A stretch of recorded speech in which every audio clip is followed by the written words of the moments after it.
Hello, smart garden community. If you've been following natural gardening trends, you've probably seen countless videos praising rice water as a miracle solution for plants, but today I'm going to share something that might completely transform your approach to soil health and composting. I spent months testing both rice water and soaked rice bran in my garden beds, specifically observing their impact on earthworm activity. What I discovered was absolutely fascinating and might just change the way you think about these rice-based amendments forever.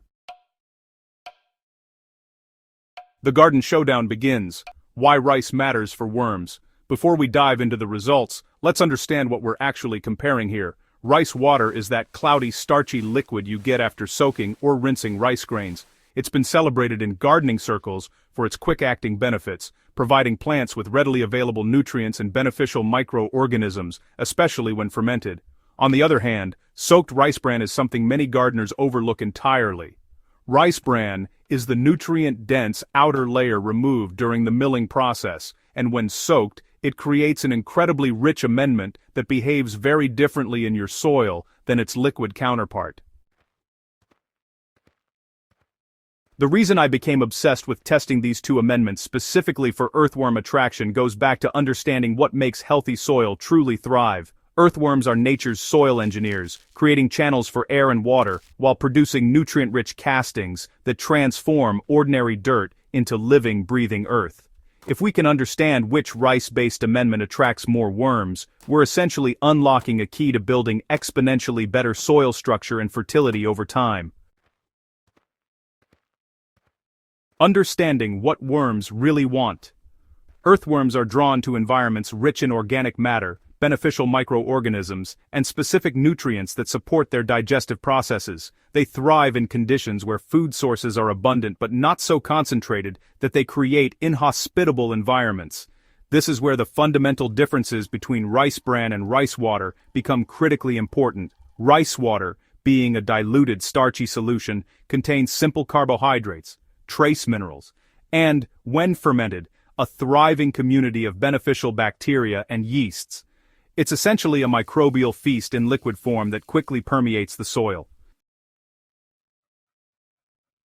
Soaked rice bran, however, is an entirely different beast. This concentrated material contains over 100 different antioxidants, essential fatty acids including omega-3 and omega-6, significant amounts of vitamins, proteins, and most importantly for our worm friends, substantial fiber content.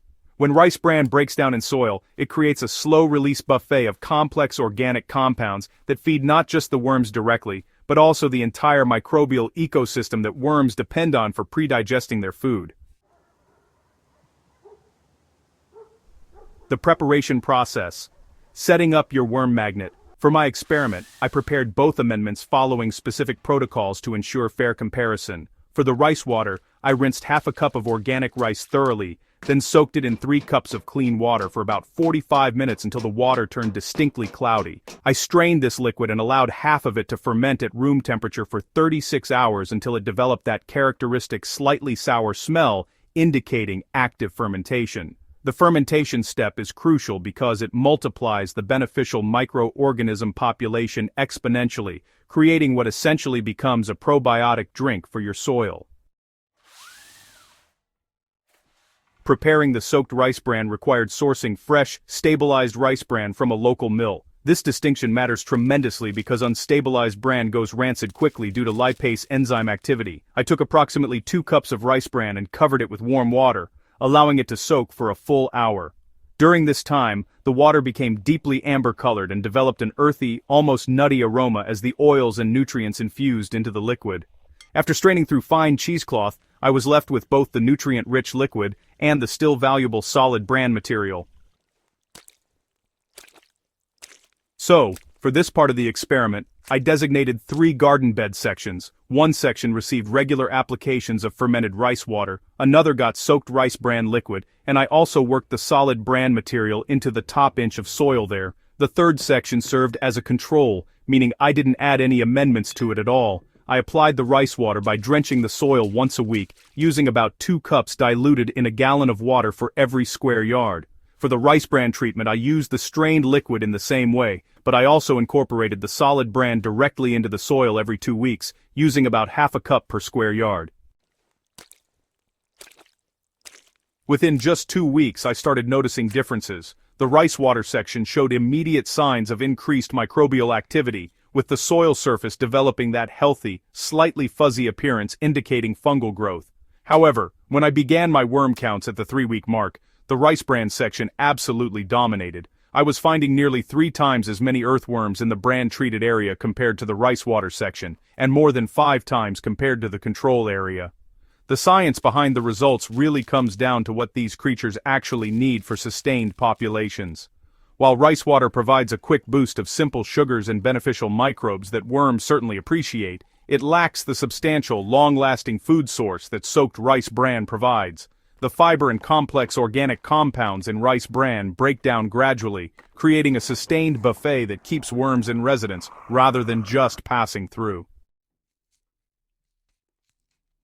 Additionally, the oil content in rice bran, including beneficial compounds like squalene and tocotrienols, creates a more favorable moisture environment in the soil. Earthworms require consistent moisture to breathe through their skin, and the emollient properties of rice, bran oils, help soil retain that ideal dampness without becoming waterlogged.